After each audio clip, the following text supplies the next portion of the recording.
தொடர்ந்து மதிப்பிற்குரிய அஜித் பிரசாத் ஜெயின் அவர்களை வாழ்த்துரை வழங்குமாறு கேட்டுக்கொள்கிறோம்.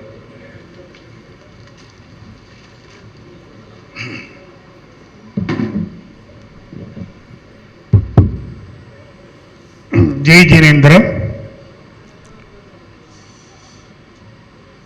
இந்த நிகழ்விற்கு தலைமையேற்று நடத்தி கொண்டிருக்கின்ற நீதியரசர் அவர்களே, இந்த நிகழ்ச்சியை நடத்துகின்ற முன்னிலை எனது அருமை நண்பர் திரு ரமேஷ் அவர்களே மற்றும் மேடையில் அமர்ந்திருக்கின்ற பெரியோர்களே, இந்த விழாவினை காண வந்திருக்கின்ற சமண சான்றோர்களே, உங்கள் அனைவருக்கும் என்னுடைய மாலை வணக்கம். என்னுடைய உடன்பிறவா சகோதரர் ஜீவகனை வாழ்த்தி பாடுவதற்கு முன்னால், பேசுவதற்கு முன்னால், நமது நீதியரசரை பற்றியும் திரு ஆப்பு அறவாழியா பற்றியும் ஒரு சில கருத்துக்களை நான் இங்கே சொல்ல விரும்புகின்றேன். திரு தர்மேந்திரநாத் அவர்கள் பேசுகின்ற பொழுது தமிழ்நாட்டில் இருக்கின்ற தமிழ் தடயங்களை, சமண தடயங்களை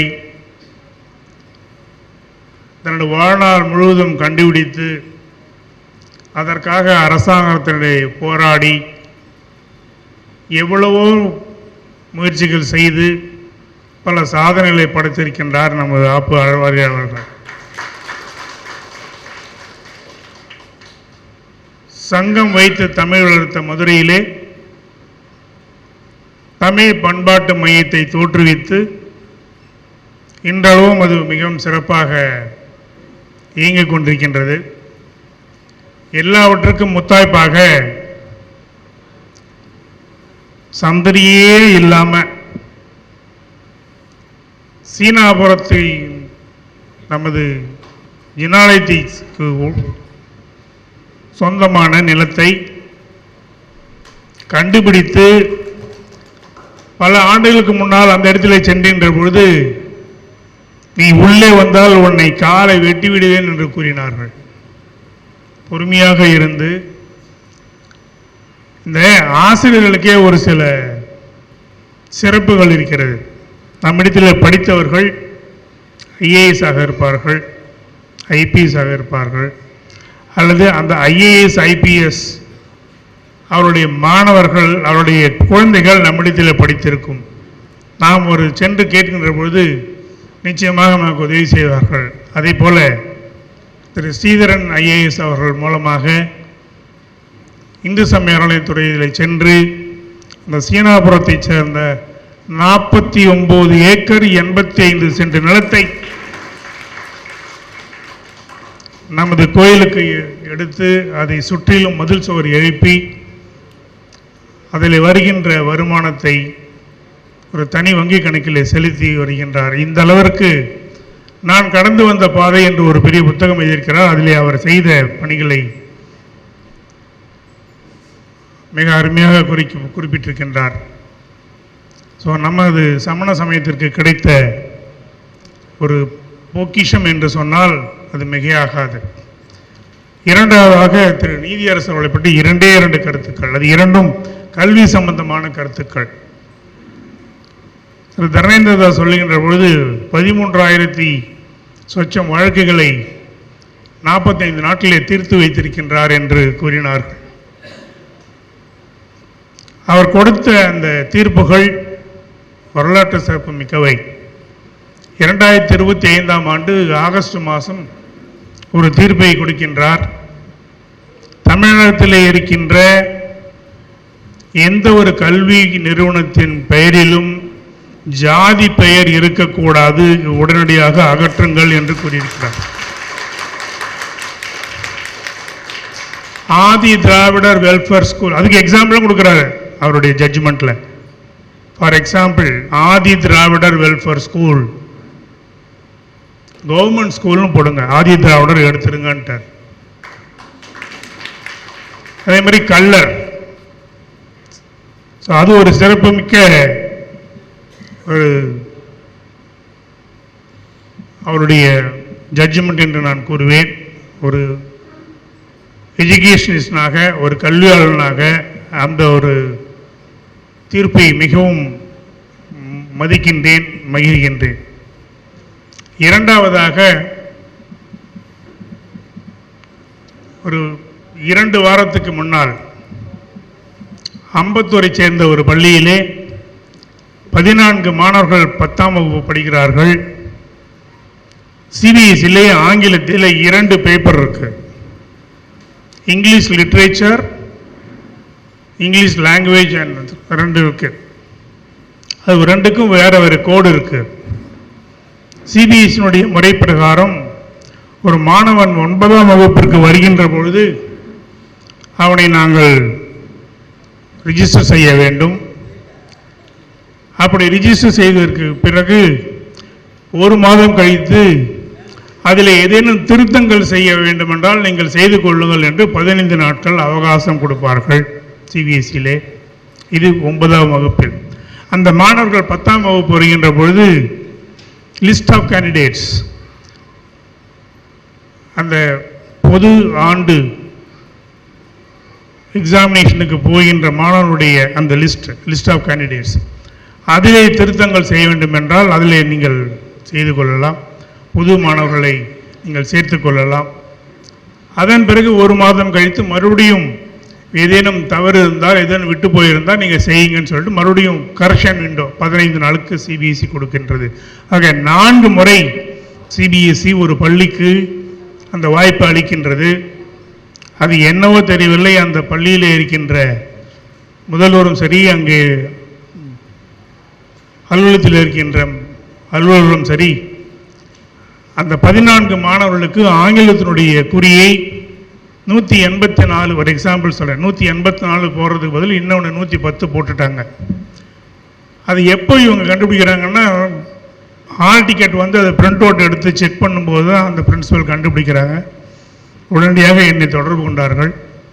நான் சொன்னேன், இதை ஒன்றும் செய்ய முடியாது, நீங்கள் ஒன்றால் மண்டல அதிகாரியை போய் சென்று பாருங்கள், அவர் ஏதாவது செய்தால் செய்யலாம் என்று கூறினார். அவர்கள் அண்ணா நகரில் இருக்கின்ற மண்டல அதிகாரியை போய் பார்த்தார்கள். அவரை ஒன்றும் செய்ய முடியாது என்று கூறிவிட்டார்கள்.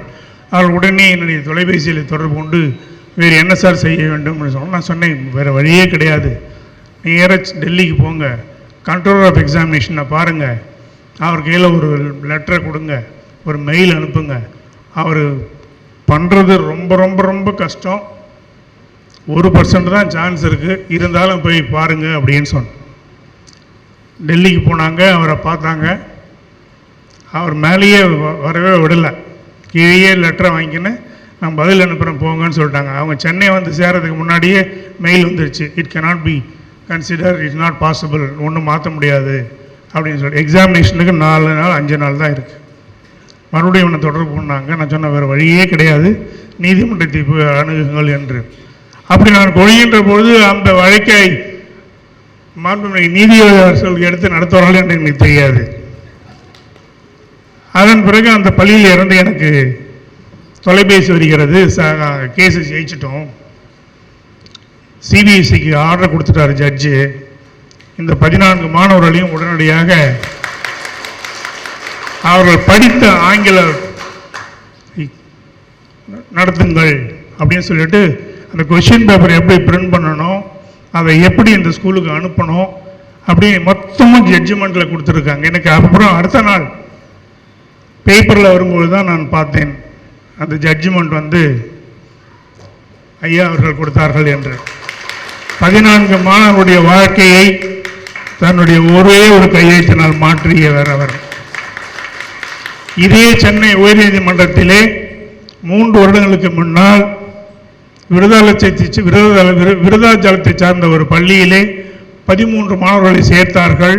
இந்த 10th டைரெக்டாக சேர்த்தோம்னு சொன்னால், சிபிஎஸ்சியில் 10th 12th டைரெக்டாக சேர்த்தோம்னு சொன்னால், அது சிபிஎஸ்சியில் நாங்கள் பர்மிஷன் வாங்கணும். அவங்க அந்த மாதிரி ஒரு 13 பேரை சேர்த்துட்டு 13 பேரை சேர்த்துட்டாங்க. அதுக்கு பர்மிஷன் சிபிஎஸ்சியில் கொடுக்க மாட்டோம்னு சொல்லிட்டாங்க. அவங்களும் வந்து எல்லாவோ முறையில் போயிட்டு பார்த்தாங்க, எல்லாம் என்கிட்ட வந்தாங்க. நானும் என்னால் முடிந்த உதவியை செய்து பார்த்தேன். என்னால் சிபிஎஸ்சி ரொம்ப ஸ்டெப்பான முடியவே முடியாதுன்னு சொல்லிடுச்சு. நான் சொன்னேன், சார் வேறையே இல்லை, நீதிமன்றத்துக்கு போங்கன்னு சொன்னேன். அவங்க அதுவும் மிஸ்டர் வில்சன் உங்களுக்கு தெரியும், ரொம்ப ஒரு சீனியர் மோஸ்ட் அட்வொகேட். அவர் தான் அவங்களுக்காக வாதாடினார். ஆனால் சென்னை ஹைகோர்ட் வந்து பள்ளி செய்தது தவறு, சிபிஎஸ்சி செய்தது தவறு இல்லை, ஆகவே சிபிஎஸ்சி இவர்களை சேர்க்க மாட்டேன் என்று கூறியது சரி என்று கூறினார்கள். இதே மாணவர்களுடைய எதிர்காலம்தான். அவர்கள் 2 வருட காலம் அந்த 10வது வகுப்பை எழுத முடியவில்லை. 2 வருடம் பொறுத்து தான் 10வது வகுப்பை எழுதினார்கள். அதுவும் அதே சென்னை உயர்நீதிமன்றம் தான். இதை நான் ஏன் உங்களுக்கு சொல்கிறேன் என்றால், அந்த இடத்தில் இருக்கின்ற பொழுது ஒரு நொடியிலே இந்த மாணவருடைய எதிர்காலத்தை நினைத்து பார்த்து அதற்கு சாதகமாக தீர்ப்பு எழுதியவர் ஐயா அவர்கள். இந்த 2 சிறப்பு செய்தியை கொடுத்துவிட்டு என்னுடைய சகோதரர் புலவர், நாங்கள் அவர் விழுகத்தில் அவர் பொய் புலவர் தான் சொல்லுவோம் சின்ன வயசில். அதனாலேயே என்னவோ தெரியல, நீங்கள்லாம் என்னை பொய் புலவர்னு சொன்னீங்க, உங்கள் வாயாலேயே என்னை பாராட்ட வைக்கிறேன்னு சொல்லிட்டு இந்த அளவுக்கு வந்திருக்கார் அவர். அவரும் சரி, நானும் சரி, நாங்கள் ஒன்றும் பெரிய பெரிய பள்ளியிலே படிக்கவில்லை. அவர் விழுக்கத்தில் இருக்கின்ற பஞ்சாயத்து யூனியன் பள்ளியிலே 5ஆம் வகுப்பு வரை படித்தார். 6ஆம் வகுப்பிலிருந்து 10ஆம் வகுப்பு வரை அகூரிலே இருக்கின்ற அரசாங்க உயர்நிலைப் பள்ளியிலே படித்தார். 11ஆம் வகுப்பையும் 12ஆம் வகுப்பையும் காஞ்சி மகா பெரியவாளும் ஜஸ்டிஸ் பகதூர், நம்ம தேனாம்பட்டியில் காலேஜ் இருக்கு இல்லையா, அவர் படித்த பள்ளி, நான் படித்த பள்ளி வால்டர்ஸ் கடையர் பள்ளியிலே 17ஆம் வகுப்பையும் 12ஆம் வகுப்பையும் படித்தார். நீங்கள் என்ன படிச்சீங்க?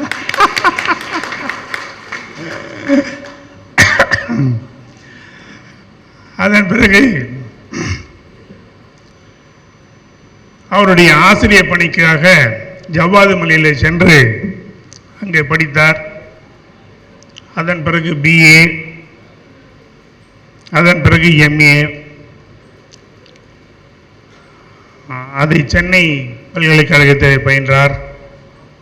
அதையெல்லாம் முடித்துவிட்டு ஆசிரியர் பணியில் சேர்ந்து இவ்வளவையும் படித்துவிட்டு அவருக்கு ஒரு தீராத ஆசை, தன்னுடைய பெயருக்கு முன்னால் முனைவர் என்று போட வேண்டும் என்று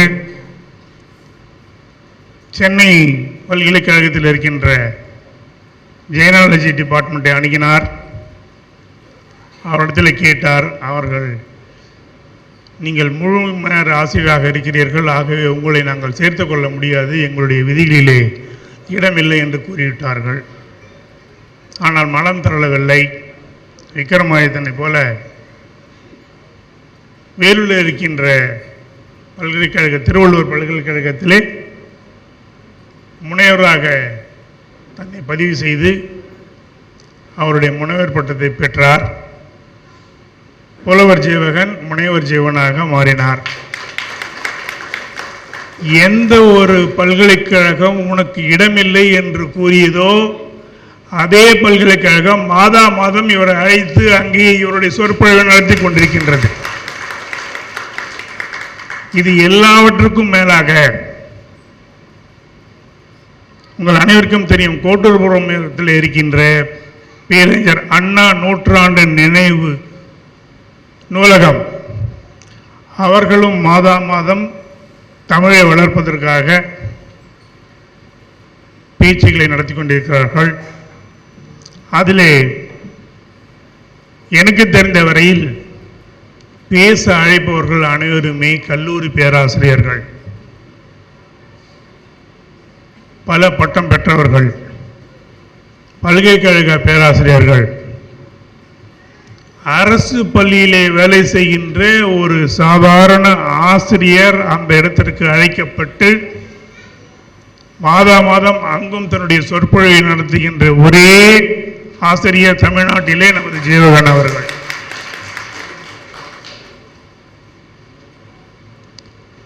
இந்த இடத்திலே நம்முடைய பொய்யாமொழி புலவர்,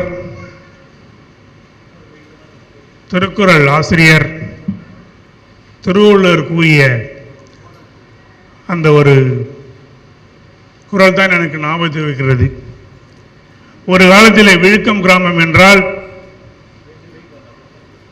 முதலாக கன்ஃபர்ட் ஐஏஎஸ் வாங்கிய திரு அப்பாண்டராஜன் அவர்கள் மூலியமாக அந்த விழுக்கத்திற்கு ஒரு பெருமை.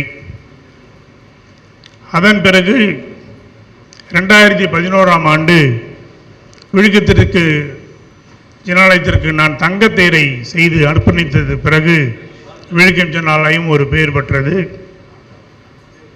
இன்று அருமை தம்பி ஜீவா அவர்கள் ஆசிரியர் பட்டம் இதை இருந்து படிப்பில் இருந்து ஆசிரியருடைய துறையில் இருந்து இந்த முன்னுரை பட்டத்தை பெற்று இன்னைக்கு விழுக்கத்தில் எந்த ஊரில் ஜெயின ஊரில் ஒரு ஃபங்க்ஷன்னா அங்கே பேச்சு அரங்கன்னா அந்த இடத்துல ஜீவா பேர் தான் இருக்கும். இதை பார்க்கின்ற பொழுது விழுக்கம் கிராமத்தில் இருக்கின்ற எங்கள் அனைவருக்கும் இந்த குரல் தான் எங்களுக்கு ஞாபகத்துக்கு வருகின்றது. ஈன்ற பொழுதின் பெரிதோக்கும் தன் மகனை சான்றோர் என கேட்ட தாய். இந்த குரல் புலவருக்கு விழுக்கத்தில் இருக்கின்ற என்னை போன்ற அனைவருக்கும் ஒரு மிக மிக எடுத்துக்காட்டு. ஈன்ற பொழுதின் பெரிதோக்கும் தன் மகனை சான்றோன் என கேட்ட தாய். இன்று செல்லுகின்ற இடத்துல எல்லாம் இன்னைக்கு வாட்ஸ்அப்பை பார்த்து எந்த குரூப் வாட்ஸ்அப்பை போனாலும் இந்த ஊரில் 5ஆம் ஆடி வெள்ளி விழா சிறப்பு பட்டிமன்றம் ஜீவகன். இவர் பேசுறதை பார்த்தீங்கன்னு சொன்னால் மேக்சிமம் பேசுனது எல்லாமே ஜீவக சிந்தாமணி தான். அதனாலேயே ஜீவக சிந்தாமணிக்கு என்று இவருக்கு ஜீவக சிந்தாமணி செம்மல் என்கின்ற இந்த பட்டத்தை கொளத்தூர் விஜயபாஸ்கர் ஜனாலயம் கொடுத்ததிலே மிக மிக மிக பொருத்தம் என்று சொல்லிக்கொள்வதிலே நான் மிகவும் பெருமை அடைகின்றேன், மகிழ்ச்சி அடைகின்றேன். என் கிராமத்தை சார்ந்த என் உடன்பிறவா சகோதரர் ஜீவகன் அவர்களை வாழ்த்தி பேசி அவர் கடந்து வந்த பாதையை உங்கள் அனைவருக்கும் நினைவு கூர்ந்து, அவர் கடந்து வந்த பாதை கல்லும் முள்ளும் நிறைந்த பாதை இருந்தாலும் அவர் எட்ட வேண்டிய உயரத்தை எட்டிவிட்டார். மேலும் பல்வேறு சிறப்பு பட்டங்களை பெறுவதற்கு என்னை வழிநடத்தி கொண்டிருக்கின்ற விழுக்கம் தரணீந்திராட்சி பத்மாவதி அம்மனை வணங்கி வேண்டி விரும்பி இடம் அமைகின்றேன். நன்றி, வணக்கம்.